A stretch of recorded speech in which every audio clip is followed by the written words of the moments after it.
Hello, good morning, नमस्ते all aspirant, welcome in my YouTube channel. So start करते हैं the Hindu newspaper. आज है सितंबर 4 2023। सो देखते हैं हमारे लिए क्या इंपॉर्टेंट न्यूज़ रहेंगी। उससे पहले हम देखते हैं एक अपना एमसीक्यू, और एमसीक्यू हम देख रहे हैं लास्ट यूपीएससी 2020 के सीरीज नंबर ए को देख रहे हैं हम। क्वेश्चन नंबर 41 पर आ चुके हैं। इस क्वेश्चन को हम अच्छी तरीके से देखने की कोशिश करेंगे। क्या है क्वेश्चन? फर्स्ट ऑफ ऑल मैं आपको बता दूं कि हमने क्वेश्चनों की जो शुरुआत की है वो आपका दोनों फॉर्मेट में है, हिंदी एंड इंग्लिश। सो देखते हैं क्या है क्वेश्चंस। क्वेश्चंस है हमारे पास। ओके, थोड़ा सा मैं यहाँ पे स्मॉल कर लेता हूँ। ओके, देखते हैं क्या है।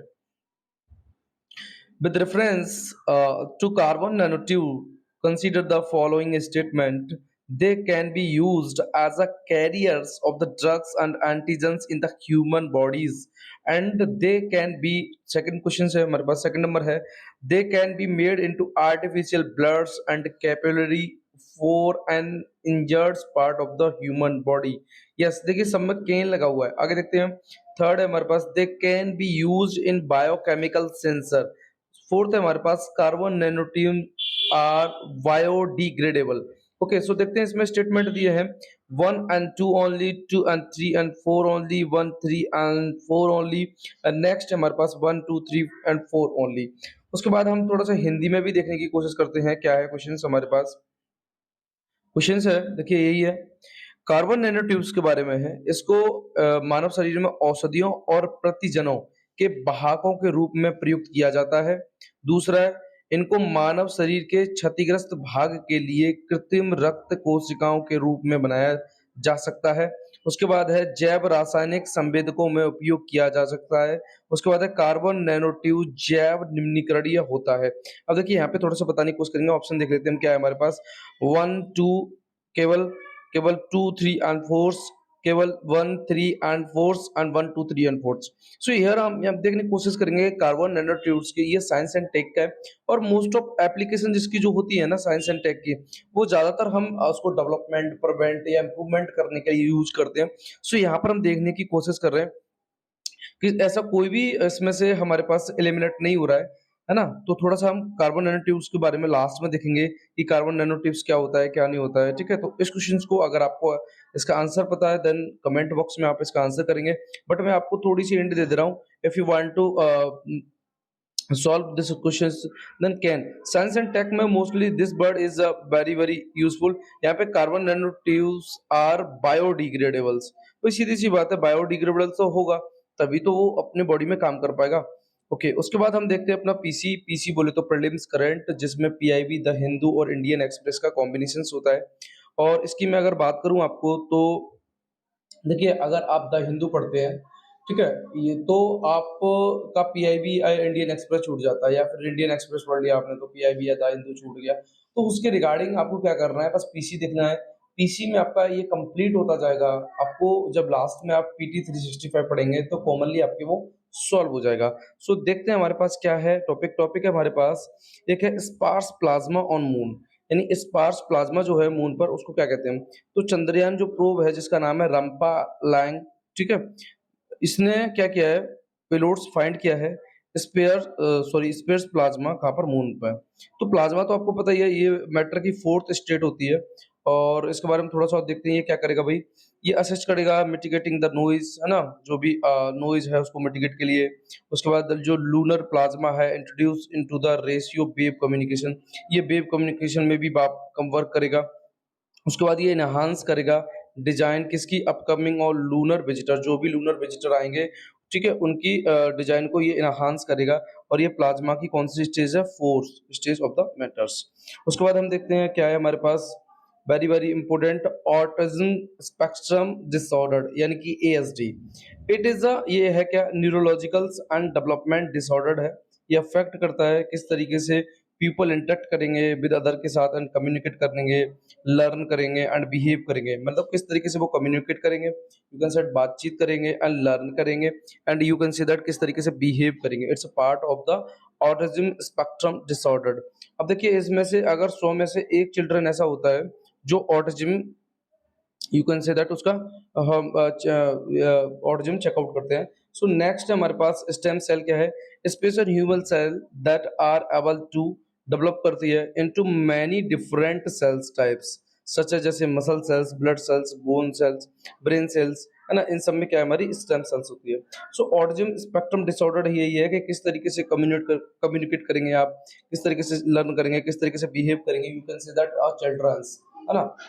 सो उसी के रिगार्डिंग ये है। नेक्स्ट पेज पर हम देखते हैं, ये है हमारे पास मितक्षरा लॉ, है ना। मितक्षरा लॉ है क्या कि भाई जो बेटा बेटी है, नाती पोता है, इसका प्रॉपर्टी में क्या शेयर है, तो उसी के रिगार्डिंग है। You can see that Mitakshara law जो है ना, वो प्रॉपर्टी को लेके है। पहले तो आपको कितना क्लियर कर लेना है, किसको लेके है, प्रॉपर्टी को लेके है। सो देखते हैं, childrens born out of the voids और voidable marriage is entitled to parents share in a Hindu undivided family HUF govern by the Mitakshara law. ठीक है, मिताक्षरा लॉ की बात करें तो ये गवर्न करता है succession of the property in Hindu undivided family. इसमें सन होगा, ग्रैंड सन होगा, right to family property through the birth. उनको जन्म सिद्ध अधिकार हो जाता है कि भैया अगर हमारे बाबा की या पापा की जो भी प्रॉपर्टी है उसमें उनका क्या रहता है, राइट रहता है। You can see that. Next है हमारे पास department of investment and public asset management, you can see that DIPAM. DIPAM is a body and it is a very important for the UPSC. Mostly आपने देखा होगा last UPSC में कई बार दीपम का questions बनने के पूरे पूरे चांस रहे। सो देखते हैं यहाँ पे क्या है, ये किस मिनिस्ट्री के अंतर्गत आता है।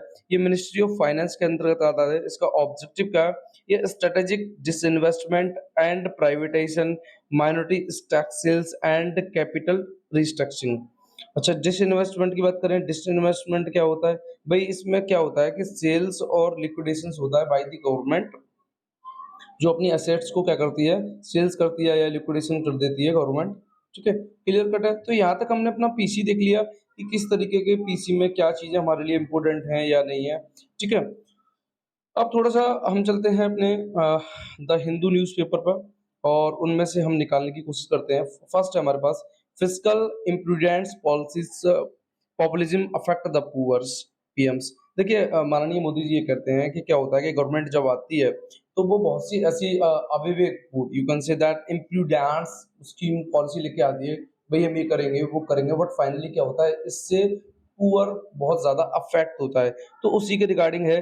अभी न्यू एजेंसी प्रेस ट्रस्ट पे इनका इंटरव्यू चल रहा था, वहां पे उन्होंने यही बात कही थी कि भाई क्या होता है कि जो इररेस्पॉन्सिबल फाइनेंशियल पॉलिसी होती है, जो वो क्या करती हैं, पॉपुलिज्म को जो अपनी पॉपुलेशन है इंडिया की उसको बताती है कि भाई हमारी जब गवर्नमेंट आएगी तो हम इस तरह की पॉलिसी को इम्प्लीमेंट करेंगे, है ना। सो इसी में उन्होंने ये कहा है कि भाई इसका जो रिजल्ट होता है ना, ये शॉर्ट टर्म होता है।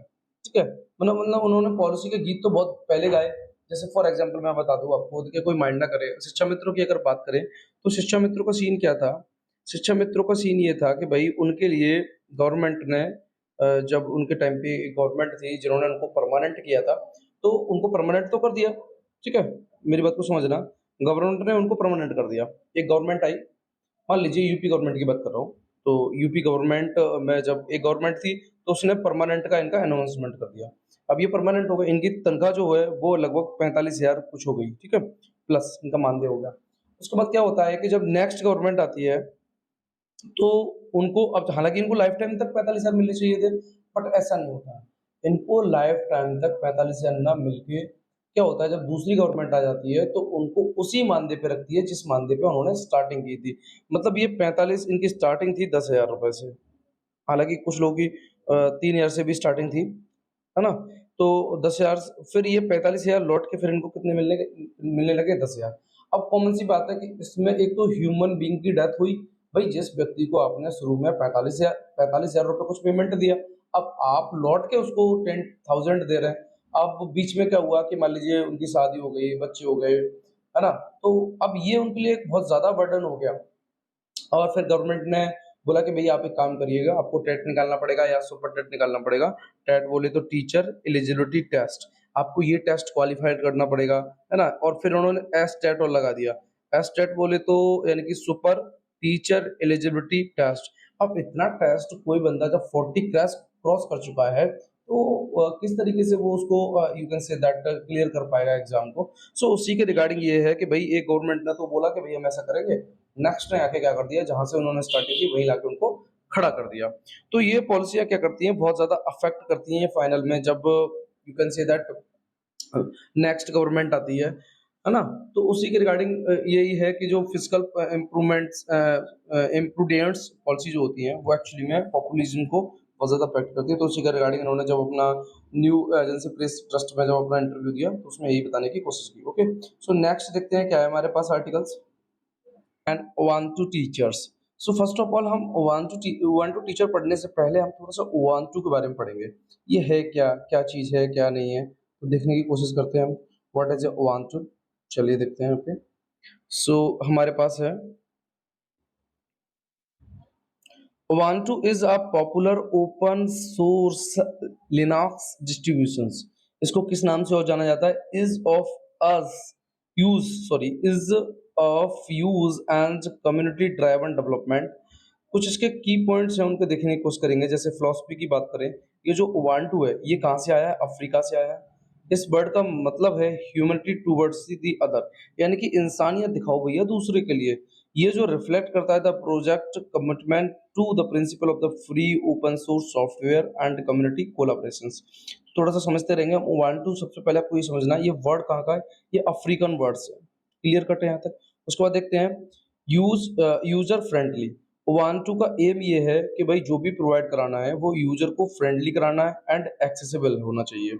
ठीक है, और ये ऑफर करता है जैसे आपका you can say that it's software. So ये desktop environmental card GNOMEs by the defaults which is known for the simplicity and usability.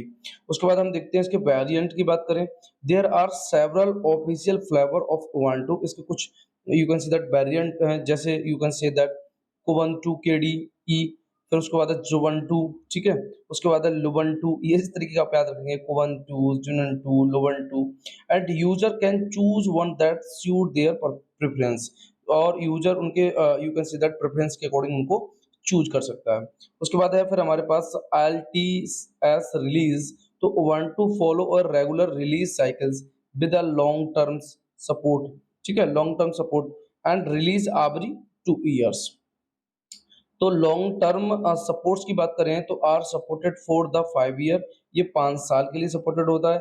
Making them a stable choice for the server and desktop. Software की बात करें तो Ubuntu included the Ubuntu software centre. Clear है, which make it easy to install update and manage software applications. तो इसके software centre में देख रहे हैं आप किस तरीके से इजी टू इंस्टॉल करने की बात है, अपडेट करने की बात है, या फिर उसके मैनेज करने की बात है सॉफ्टवेयर को। ओके, उसके बाद हम देखते हैं पैकेज मैनेजमेंट। तो Ubuntu uses the Debian package management systems. तो एक्चुअली में आपको इतना जरूर याद रखना है कि जो किस तरीके का उबंटू मैनेजमेंट रखता है, तो वो Debian package management. Users can install software using the APT package manager and graphical tools like the Synaptics. उसके बाद हम देखते हैं CVRs and clouds। तो Ubuntu is widely used in server environment and the cloud, particularly in AWS, Azure, and Google clouds।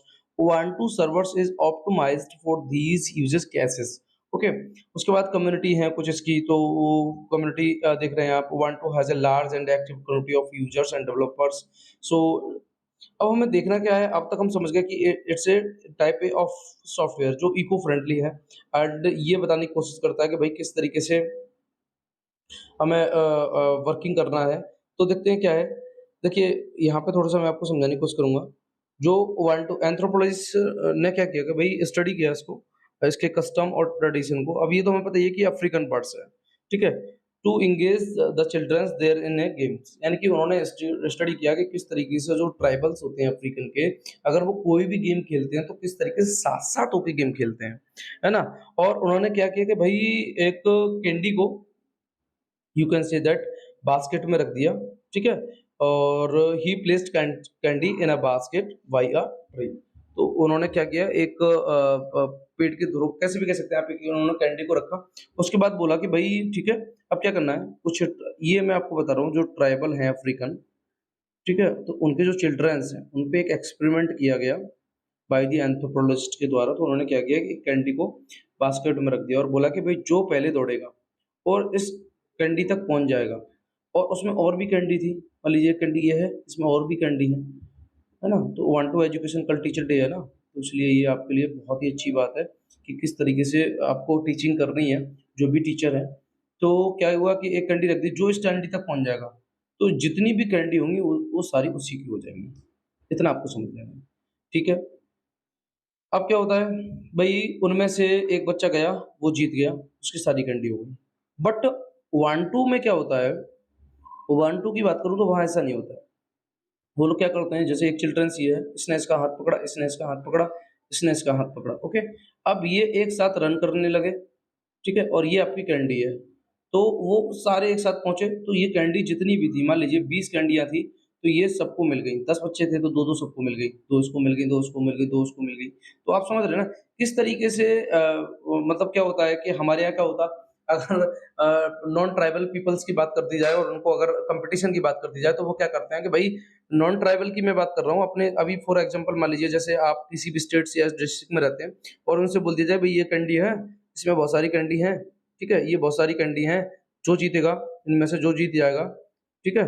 जो इस candy तक पहुँच जाएगा, वो सारी कैंडी इसकी हो जाएँगी। ये तो हो गई नॉन ट्राइबल की बात। पर ओवांटू में क्या है भैया, ओवांटू में ये सीन है कि मान लीजिए ये एक दूसरे का हाथ पकड़ के दौड़ते हैं और इस कैंडी तक जाते हैं और जितनी ये कैंडी होती हैं, ठीक है? वो कैंडी आपस में क्या कर लेते हैं, डिवाइड कर लेते हैं। तो it's a Ubuntu teaching, you can say that. इसमें क्या होता है कि आपका एंगेजमेंट के हिसाब से यू कैन से दैट ये आपस में ये लोग क्या करते हैं, डिस्ट्रीब्यूट कर लेते हैं। सो वही है। तो जब वो दौड़ा बच्चा तो उसने ऐसे इस तरीके से किया, तो एक स्टोरी टाइप में ही दे दिए। He could any of use happy and all the other were sad. ठीक है? यानी कि ये वन टू वाले ज़्यादातर खुश होते हैं जब बहुत से दुखी होते हैं, क्योंकि ये एक साथ चलते हैं, कोई भी काम करते हैं, एक साथ करते हैं। तो ये जो टर्म है ना वन टू, इसकी बात को तो वन टू को आपको ये भी समझ लेना है कि ये ट्राइबल वर्ड्स है। पहले तो इतना समझ लेना है आपको। दूसरा ये समझना है आपको कि ये आपका अफ्रीकन वर्ड्स है। ठीक है, तीसरी मैंने आपको स्टोरी बता दी कि भाई क्या सीन होता है इसमें, एक साथ दौड़ के उस कैंडी तक पहुँच जाते हैं। मैंने एग्ज़ाम्पल दिया आपको, इसमें दिया भी है एग्ज़ाम्पल वही, ठीक है? अच्छा, उसके बाद आपको ये समझ में आ गया होगा कि भई इस तरीके के जो लोग होते हैं वो किस तरीके से अपने आप को एक-दूसरे से एंगेज करके रखते हैं, है ना? और इसके अगर प्रिंसिपल की बात करूँ, you can say that what is the principle of the Ubuntu. So इसका जो प्रिंसिपल है, वो प्रिंसिपल है कंपनसेशन है, ट्रस्ट है, एम्पैथी है, रेस्पेक्ट है, टॉलरेंस है एंड कोऑपरेशंस है। तो ये थोड़ा-सा आप देख लेंगे कि इसके प्रिंसिपल में कंपनसेशन, ट्रस्ट और ये आपका हो गया empathy, respect, tolerance and cooperation. ये सारी चीज़ें आपकी प्रिंसिपल में आ जाती हैं किसके में? उबुंटू के में। क्लियर कट है यहाँ तक? Clear cut? ओके, ठीक। अब हम नेक्स्ट देखते हैं क्या है हमारे लिए। Aditya L1 healthy in a new orbit ISRO. ISRO ने ये बोला है भई आदित्य L1 जो हमारा है जब न्यू ऑर्बिट में एंटर हुआ है तो ये हेल्थी है। अच्छा, अब ये आपको पता ही होगा कि आदित्य L1 जो है वो क्या कर रहा है, वो स्टडी करेगा किसकी? सन की करेगा। और ये हैलो ऑर्बिट में इसको you can say that insert किया गया है। उसके बाद कहाँ पर किया गया है? लैग्रेंज पॉइंट L1, ठीक है? तो लैग्रेंज पॉइंट L1 पे इसको क्या किया गया है? इसको स्टे किया गया है। ओके, सो देखते हैं क्या है। ये थोड़ा-सा है, इसरो ने क्या कहा है, ISRO Sunday perform the first earth bounded firings to raise the orbit of Aditya L1। Sunday की बात थी, सैटरडे की। सैटरडे को इसको यू कैन से दैट क्या किया गया था, लॉन्च किया गया था और इसको अब तोड़ के कर दिया गया है संडे। ये ज़रूर याद रखना। वेरी बहुत अच्छी बात है, यानी कि सन वाला दिन, ठीक है? और India's first solar observatory mission है, ये एक्चुअली में सैटरडे को लॉन्च किया गया और इसको ISRO telemetry tracking and command network work यानी कि ISTRAC जो कि बेंगलुरु में है, ये क्या कर रहा है, इसके मैन्यूवर को परफॉर्म कर रहा है, ठीक है? और अगर हम जो ने ये वाला इसको ISTRAC इसको मैन्यूवर को क्या कर रहा है, परफॉर्म कर रहा है और इसका जो नेक्स्ट मैन्यूवर होगा वो शेड्यूल है 3 AM कब को? ट्यूसडे को। ओके, अच्छा उसके बाद देखते हैं, इसकी सफलता के बाद क्या है भैया, ISRO said that Aditya L1 started generating power as the solar panels were deployed. अच्छा, इसको स्टार्ट करने के बाद अब कौन देखेंगे, अब सोलर पैनल इनके जो भी पावर है, सॉरी सोलर पैनल पावर लेंगे कहाँ से? सूर्य से। क्लियर कट है उसके? अच्छा, आगे क्या है? आगे है फिर इसमें आदित्य L1 की अगर हम बात करें तो ये ट्रांस लैग्रेंज 1 इंसर्शन मैनूवर्स, और ये लगभग आपका 110 डेज के लिए ट्रांजिटरी डेस्टिनेशंस जो कहाँ पर रहेगा, L1 लैग्रेंज पॉइंट 1 पर। तो लैग्रेंज पॉइंट 1 पर कितना, 1110 डेज, ठीक है, 1110 डेज, सॉरी 1110 डेज। उसके बाद हम बात करते हैं लैग्रेंज पॉइंट की another manoeuvre point Aditya L1s, ठीक है। तो ये सारी उसी की कहानी है कि भाई हम किस तरीके से नेक्स्ट में पहुंच चुके हैं, और इस ऑर्बिट में कितने दिन को हमको रहना है ना। तो ये हेल्थी है, अभी तक ऐसी कोई खबर नहीं आई है। जैसा कि लास्ट टाइम जब अपना चंद्रयान 3 अर्थ की मैनूवर कर रहा था, और ये आई थिंक फर्स्ट सेकंड वाला था, है ना। तो सेकंड वाले में लोगों ने ये उड़ा दिया था कि जो ऑस्ट्रेलिया में मलबा पाया गया है वो चंद्रयान 3 का है। तो अब तक एक्चुअली में यूट्यूब वाले कुछ अपनी टीआरपी बटोरने के लिए ऐसा कुछ करते हैं, और ये माइंड नहीं करना है आपको। देखते हैं, centre Diksha e education platform to offer AI help. So first of all आपको ये समझना है कि दीक्षा क्या है ना। तो दीक्षा के बारे में मैं बता दूं, बेसिक में टीचिंग में क्या होता है कि अगर आप टीचिंग कर रहे हैं, है ना, बेसिक बेसिक बोले तो प्राइमरी एजुकेशन, प्राइमरी बोले तो 1 to 5, यानी कि 1 से लेके 5 तक के बच्चे। तो 1 से लेके 5 तक के बच्चे, या फिर आपका 6 से लेके 8 तक के बच्चे, ये जो क्लासेस होती हैं इनमें टीचरों को दीक्षा ऐप गवर्नमेंट चलवाती है।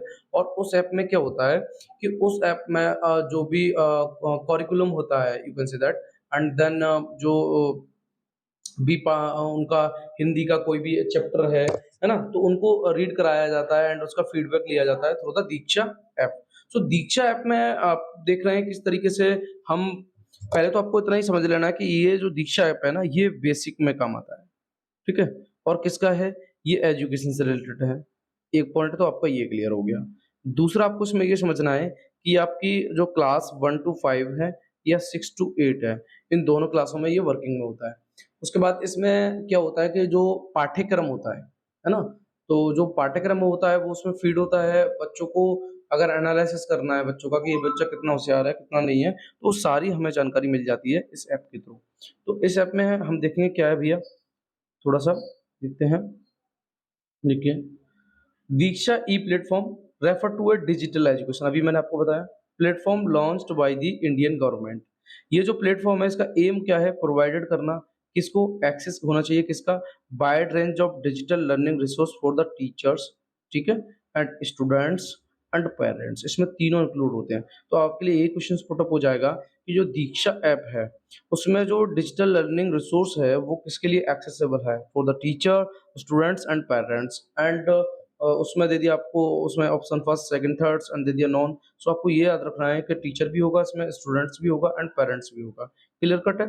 यार सम की फीचर्स हैं किसके, दीक्षा ई प्लेटफॉर्म के। तो ये डिजिटल लर्निंग रिसोर्स है, जैसे Diksha offer a vast repository of the digital learning resource including text book होती हैं इसमें, एजुकेशनल वीडियो होती हैं, इंटरेक्टिव मॉड्यूल्स होते हैं, क्यूजेस होते हैं एंड मोर। इसमें बहुत सारी चीज़ें होती हैं इसमें। ये समझ रहे हैं आप, डिजिटल लर्निंग जो रिसोर्स है यानी कि दीक्षा ऐप है।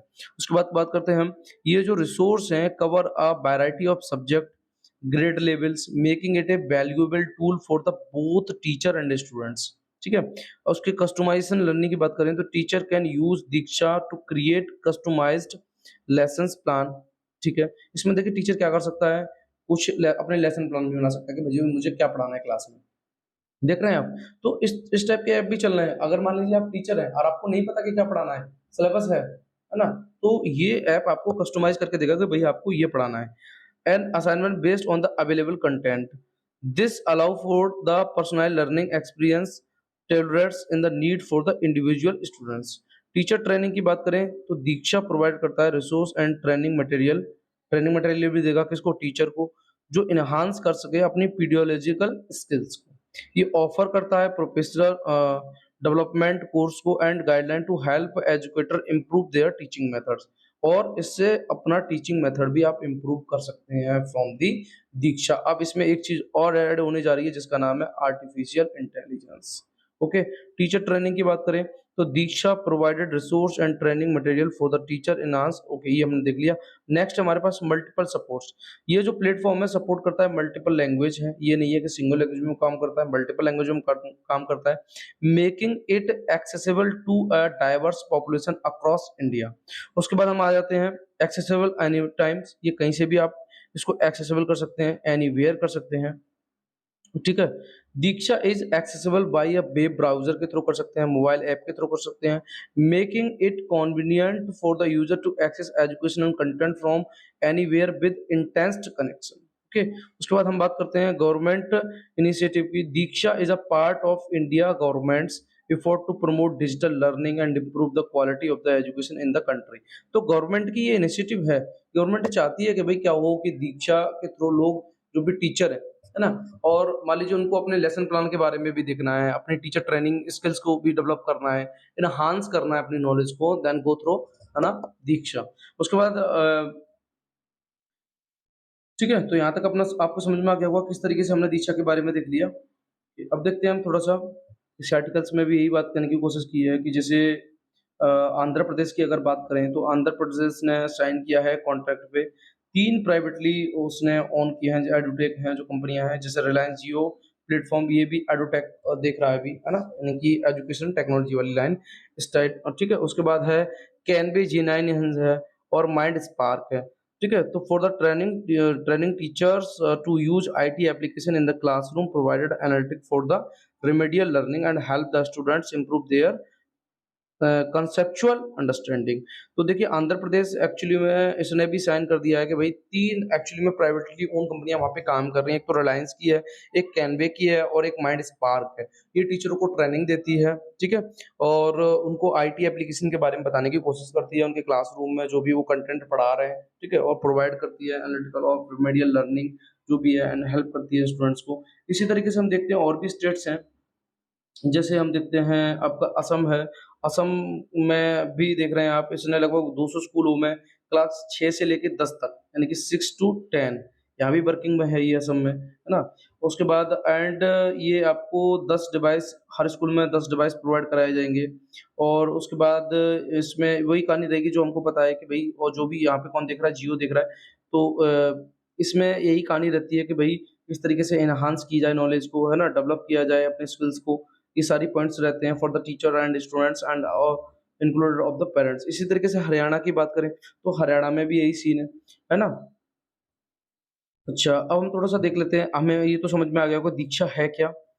देखिए और थोड़ा सा देखते हैं दीक्षा के जो फीचर्स हैं, है ना, वो digital national council of the education research and training यानी NCERT ये टेक्स्ट बुक यूज करती है। ठीक है, अब आपके लिए ये क्वेश्चन पुट अप हो जाता है कि दीक्षा में जो भी कंटेंट है वो किसका है, तो वो आपको मिलेगा NCERT का। फर्स्ट ऑफ ऑल तो ये क्लियर कर लेना है, और उसके बाद ये स्टेट बोर्ड का भी होगा इसमें। भाई हम अपनी नॉलेज को अगर इन्हांस कर रहे हैं, अगर हम दीक्षा में हमें कोई भी नॉलेज मिल रही है तो वो कहाँ से मिल रही है, हमें वो सारी नॉलेज मिल रही है NCERT के थ्रू एंड स्टेट बोर्ड के थ्रू। ठीक है। अच्छा, उसके बाद इसमें से लगभग 2.5 लाख अगर हम कंट्रीब्यूशंस की बात करें तो जिसमें 11,624 एकेडमी है bye the way of teaching video explainers and practice questions. देख रहे हैं आप कितने, यानी कि इतने इसमें आप देख रहे हैं 11,624 academy by the way of, जिसमें टीचिंग वीडियो है, explanation है, प्रैक्टिस क्वेश्चंस है currently. All these contributor are spread across the platforms, across the India, all India वो फैले हैं ये। अच्छा, कुछ मैंने अभी बता दिया कि कुछ स्टेटों में ये प्राइवेट भी ओन की जाती हैं, है ना। तो इसमें अभी आपका रिलायंस है, कैनवो G9 है, माइंड मेकर्स है। नेशनल ई अगर मैं ई गवर्नेंस डिवीजन की बात करूं जो कि मिनिस्ट्री मिटी के अंतर्गत है, मिटी is set to integrated personal adapted learning यानी पैल। अब आपसे एक तो बी पाल है और एक आपका पाल है, यानी कि ये जो पर्सनल एडेप्टिंग लर्निंग, ठीक है, ये आपका एजुकेशन से रिलेटेड है। अब देखिए थोड़ा सा मैं आपको यहाँ पे सेपरेट करके बता दे रहा हूँ, जब भी क्वेश्चंस बनेगा तो आप कंफ्यूज नहीं होंगे।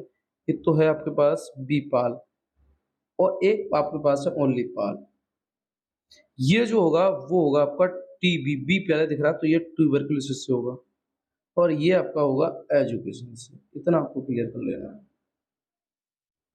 क्लियर कट है यहाँ तक। ये दो आपको वर्डिंग्स याद रखनी है, बीपाल एंड पाल्स। ओके।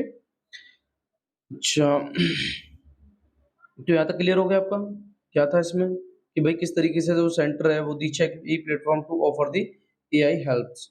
और अभी मैंने आपको बेसिक में बताया कि 6 टू 5 टू 1 टू 5 है, 6 टू 8 है, कई जगह 10 तक है, 6 टू 9 भी है ना? तो इस तरीके से है। ओके, सो देखते हैं नेक्स्ट आर्टिकल क्या है। अब नेक्स्ट है हमारे पास जो कोर्ट के ऑर्डर्स है, archaeology survey of India, survey are floats. So इसमें क्या है मैं बताऊं, जो आपका ज्ञानवापी मस्जिद को लेके और राम जन्मभूमि को लेके जो भी विवाद होता हुआ आया, तो उसी के रिगार्डिंग है। 9 नवंबर 2019 की बात थी। एक्चुअली में जो अपना सुप्रीम कोर्ट है ना, और उसने एक संविधान की यू कैन से दैट उसकी पीठ थी, जिसमें उन्होंने मुख्य न्यायाधीश जैसे आपका CGI Ranjan Gopal Google go sorry Ranjan Gogoi and justice S A Bobde and D Y Chandrachud, ठीक है, और Ashok Bhushan and S Abdul Nazeer interpreted the place of worships. तो ये एक्चुअली में एक केस था, जिसमें महेंद्र सुरेंद्र दास भी थे, और अन्य मामले में पूजा स्थल अधिनियम 1900 जो 91 वाला है, उसकी व्याख्या की गई है ना, जिसमें राम जन्मभूमि मंदिर का मामला भी शामिल है। और न्यायालय ने एक्चुअली में इस अधिनियम की जो व्याख्या करने वाले कानून को एक बाध्यकारी घोषणा कर दी, जो संवैधानिक योजना के तहत देश का कानून बन जाता है। और भारत के संविधान की अगर हम बात करें अनुच्छेद 141 के तहत, तो भारत के क्षेत्र के भीतर जितनी भी अदालत हैं, उन सबको भी ये क्या करता है, बाध्य करता है। और इसके निर्णयों का पालन करना भी सभी अदालतों का भी क्या बन जाता है भई, यहाँ तक कि भई शीर्ष अदालत है, उसने अगर कोई निर्णय दे दिया तो उसकी बात को तो मानना पड़ेगा ना भई। बाद में मामलों में मिसाल्स और निर्णायक निर्णय के सिद्धांतों का पालन करते हुए भी करना चाहिए। तर्क क्या दिया गया भैया, कि जिस कानून के द्वारा नागरिक शासित होते हैं, वह निश्चित निश्चित और ज्ञात ही कैसा होना चाहिए, यू कैन से दैट वो डेफ़िनेटली ही होना चाहिए। और अगर आश्वासन और संवैधानिक आधार अधिनियम की प्रस्तावनाओं में ये कहा गया था भई, किसी भी पूजा स्थल के रूपांतरण, मतलब आप मान लीजिए उसको ट्रांसफ़र कर रहे हैं, रोक लगाने और किसी भी पूजा स्थल के धार्मिक चरित्र को बनाए रखने के लिए एक अधिनियम, जैसा कि 15 अगस्त 1947 को अस्तित्व में आया था।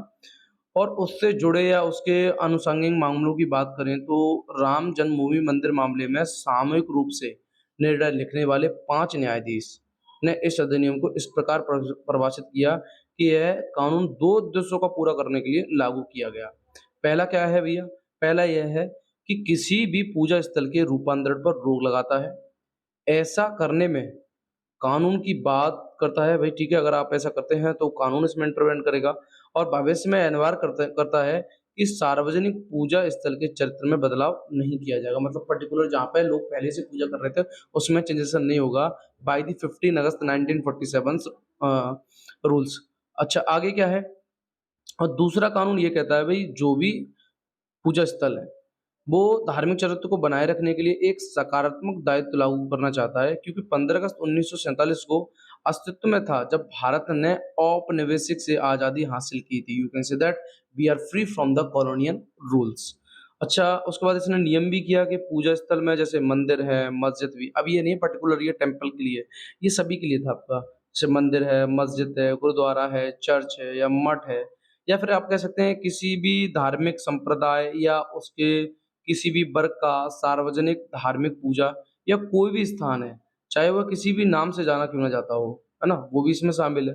और अधिनियम की भैया यही परिभाषा में कहा गया था कि व्याकरणीय विविधता के साथ रूपांतरण में किसी भी प्रकृति का परिवर्तन शामिल है। सो देख रहे हैं आप किस तरीके से 1947 वाला एक्ट क्या कह रहा था, है ना? जैसे आपका यहाँ पर है, थोड़ा-सा देखते हैं, ये मैंने अभी आपको बताया था, place worship of include temple हो, मस्जिद है, गुरुद्वारा है, चर्च है, मोनास्ट्री है, और एनी कोई भी प्लेसेस है, public religious worship of any religious denominations on any sections thereby the whatever calls. The definition in this act conversations with its grammatical variations included alteration change of whatever natures. The court further hold that section 3 enact a bar of convention of place of worship and religious denominations or section of its into place of worship of a different religions denominations। तो यही कहानी है इसकी 1947 वाली act की, ठीक है। अच्छा, थोड़ा सा और हम देखने की कोशिश करते हैं इसमें क्या बताने की कोशिश की गई है हमें।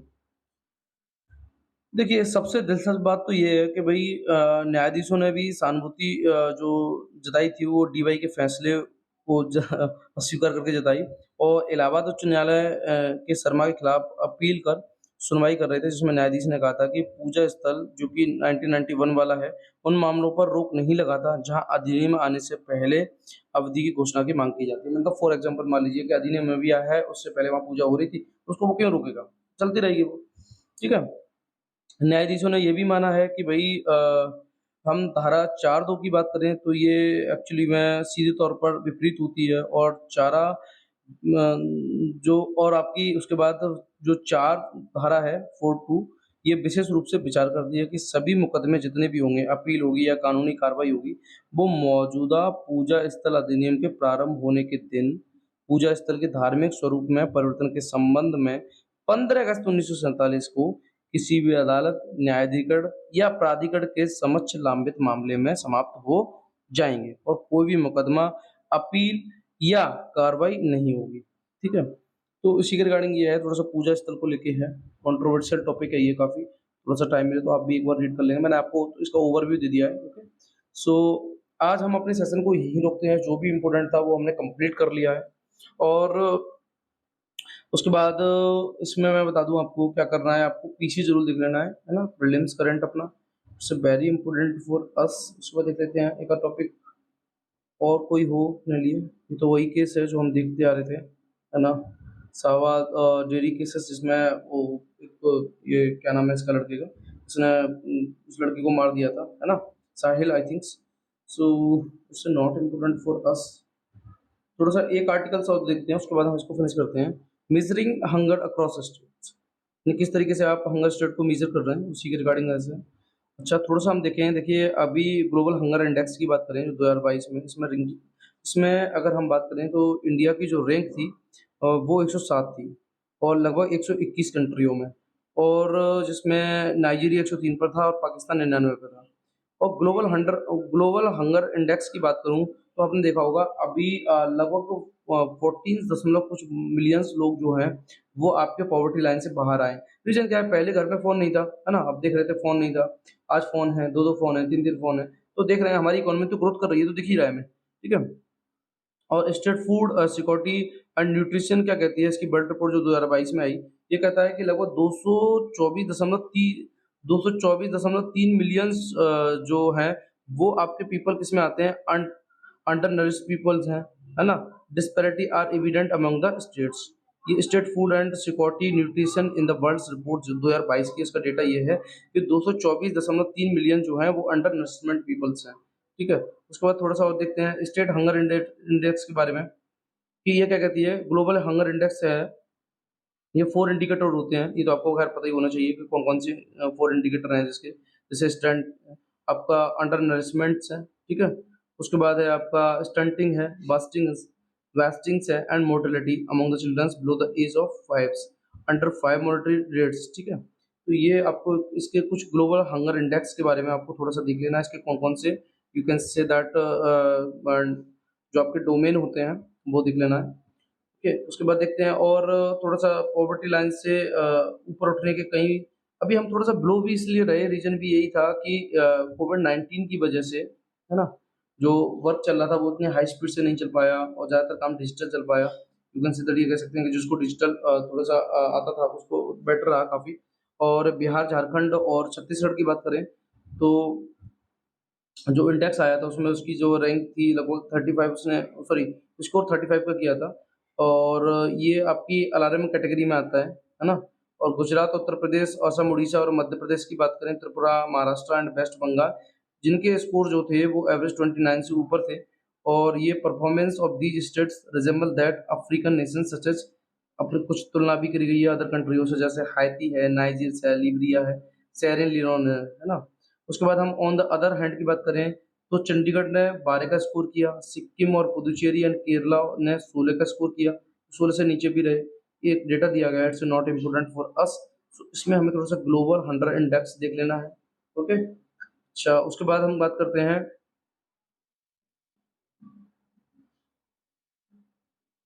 अब इंडिया जो स्पेसिफिक अगर हंडर हंगर इंडेक्स जो आता है, उससे हमें क्या नॉलेज मिलेगी? भई हम इससे लेवल ऑफ जो स्टेट्स है ना, और यूटी का है, वो हमें हेल्प करता है इवैल्यूएट करने के लिए extent of the undernourishment at the more localised scales को लेके। ओके, सो आज मैं बताऊँ, आज थोड़ा-सा आर्टिकल्स जो भी मुझे लगे वो मैंने कंप्लीट कराने की कोशिश की है। ओके, और आप क्या करेंगे, एक बार थोड़ा-सा आपको जीएचआई देख लेना है, ठीक है?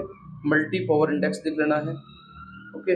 और नेशनल जो अपना फैमिली हेल्थ सर्वे 5 था 2019-20 वाला, ठीक है? इसकी अभी थोड़ा-सा डेटा हम और कवर करने की कोशिश करेंगे, ठीक है? ओके, सो हम अपने सेशन को यहीं रोकते हैं। Thank you so much.